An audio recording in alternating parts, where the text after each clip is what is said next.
আসসালামু আলাইকুম সুপ্রিয় দর্শক, এসএসকে ব্লগ চ্যানেলের পক্ষ থেকে আপনাদেরকে স্বাগতম।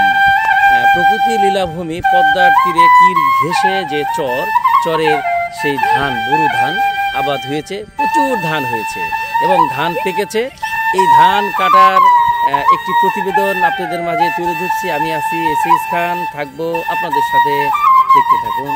ধন্যবাদ। কেমন আছেন আপনারা? এখানে কতদিন যাবত এই যে ধান কাটেন? এই 8 দিন হলো।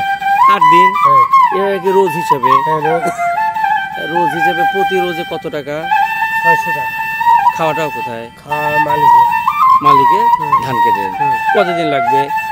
তাও তো আরো 5 দিন 6 দিন লাগবে। আরো 6 দিন। এই যে দেখা যাচ্ছে যে এই যে ধান, অনেক ধান, তাই না? এই যে এগুলো কি সবই আপনারা কাটবেন? হ্যাঁ, সব আমরা কাটবেন না? কত কয়দিন লাগবে? আরো 5 থেকে 6 দিন লাগবে। যে বন্ধুরা দেখেন, গ্রাম বাংলার উপরূপ সৌন্দর্যের লীলাভূমি, সেই কৃষকের যে ধান কাটা, ধানের মৌসুম এখন এসে। এটা কি ধান? এটা কি ধান এটা বললে? বোরো ধান। বোরো ধান। বোরো ধান দেখছি আমরা, বোরো ধান লাগাইছে।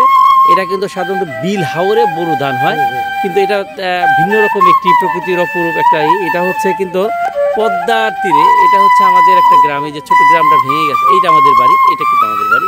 তো এখন এই গ্রামে চর, একটু পদ্মার সাইড দিয়ে একটা চর জেগেছে না? এটা কি চর? এই চরে আপনারা ধানগুলো লাগানো হয়েছিল। ধান লাগানোর পর তারপরে এই ধানগুলো এখন পাকছে।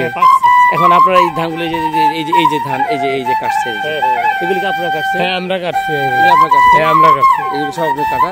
সব এই ধানগুলো মারাই হবে। মারাই হবে। তারপরে এগুলো চাল হবে। তাই না? ধন্যবাদ। আবার এখানে কিছু কাঁচা ধান দেখা যাচ্ছে। ওটা মানে পরে লাগাছিল, তার মিনিট পরে হবে। বুঝছেন, এটা কাটা শেষ হয়ে দিন, আবার পরে এটা লাগাবো। এই যে ধান এতগুলো, এগুলি পাখিতে খায় না? হ্যাঁ, পাখি তো সেটা খায় না? ধানগুলো কেটে ধানটা পেকে গেছে, এখন এটা মারাই হবে, ধান হবে, তারপর চাল হবে, তাই না? তো আসলে এই দৃশ্যগুলো আমাদের চোখে খুব কমই দেখা যায়। আজকে 27-28 পূজা, এই সময় আপনাদের মানে সাথে একটু কথা বললাম, এই প্রকৃতির সৌন্দর্যের এই বিষয়টা তুলে ধরলাম।